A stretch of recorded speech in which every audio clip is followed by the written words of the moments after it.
Hello everybody and welcome back to American Epoxy's Tabletop Thursdays. My name is Vanessa and on this week's episode we are going to continue on with our science experiment.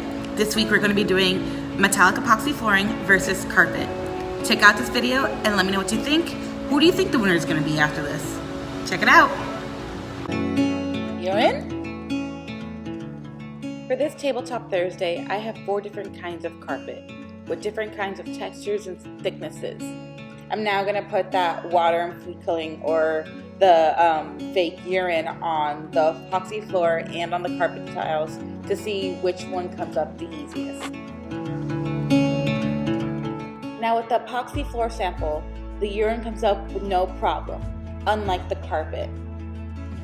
Even after placing paper towels on top of each sample to absorb some of the moisture, the carpet's still coming up as damp, unlike the epoxy.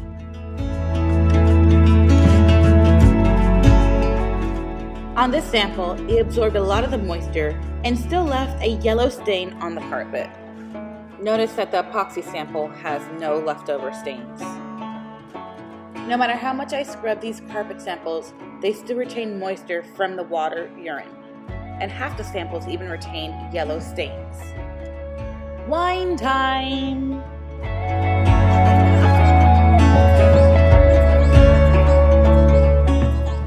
As we move forward to the red wine blend, you can see the epoxy sample, the wine comes off with ease, unlike the carpet samples. I then place a folded paper towel on top of each carpet sample and press down to help absorb any of the excess wine. And even after all that extra scrubbing, the carpet is still wet and sticky, and every sample is stained. Some don't show as well as the others, but there is a burgundy stain on every one of my 4 samples. Unlike my epoxy floor, there is no stain. Looks like on this round of epoxy versus carpet, epoxy takes the win. Now time for our viewer's choice, candle wax. On our previous episode, we had one of our viewers request that we did candle wax to see if it's easy to remove off of epoxy flooring. Here we go, let's put it to the test. Okay. At first, the hardened candle wax turned out to be a bit of a challenge, but with a bit of elbow grease, we were able to remove all of it off the epoxy sample, leaving the sample in pristine condition, with no wax residue or tidbits left behind. Now for the carpet samples. At first, I thought it would be like the epoxy, tough to remove at first, but with a good amount of effort and elbow grease, it would all come off. Unfortunately, that was not the case. After several failed attempts and tons of elbow grease applied, the carpet was no match to the candle wax. I tried scraping it off, rubbing it off, and even prying it off the carpet, and still, it always left a red tinge of wax and an unwanted texture to the carpet. And after all that scrubbing and elbow grease, each carpet sample has a red tint of candle wax on it, and the epoxy is still seamless. Never leave the house without your lipstick.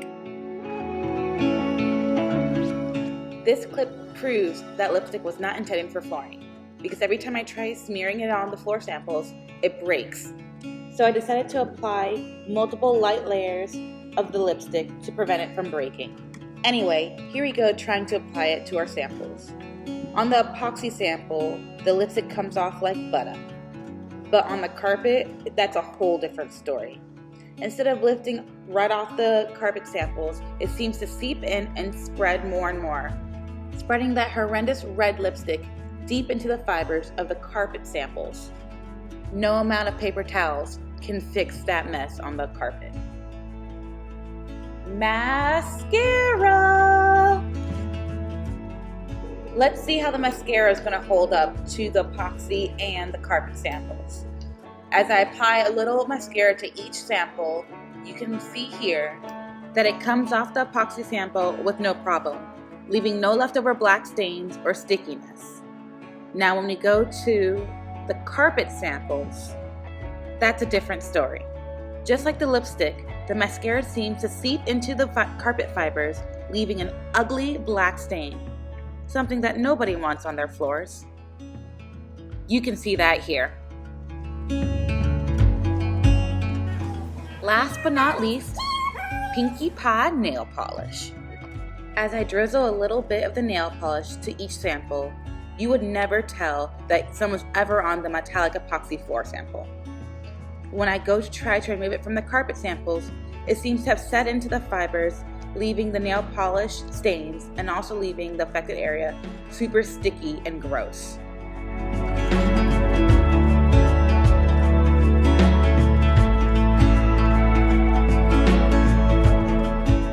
Now for our conclusion. Take a look at the metallic epoxy floor sample and compare it to the carpet. You couldn't even tell anything was ever spilt on the metallic floor. Now take a look at the carpet samples. Oof. They are looking a little rough. You can see and feel every variable that we used. Some are still wet from the urine and wine, and others still have a nasty sticky feeling from the wax and nail polish. Each carpet sample has stains deep in the fibers, so you would have to get a special machine to help remove them if they are able to be lifted. So, tell me which floor won this week's experiment for the easiest cleanup, the carpet or the metallic epoxy floor? Anyway, that's all I have for you on this week's Tabletop Thursday. Don't forget to like, comment, and share. Thank you and have a wonderful night. And please, don't try any of this at home.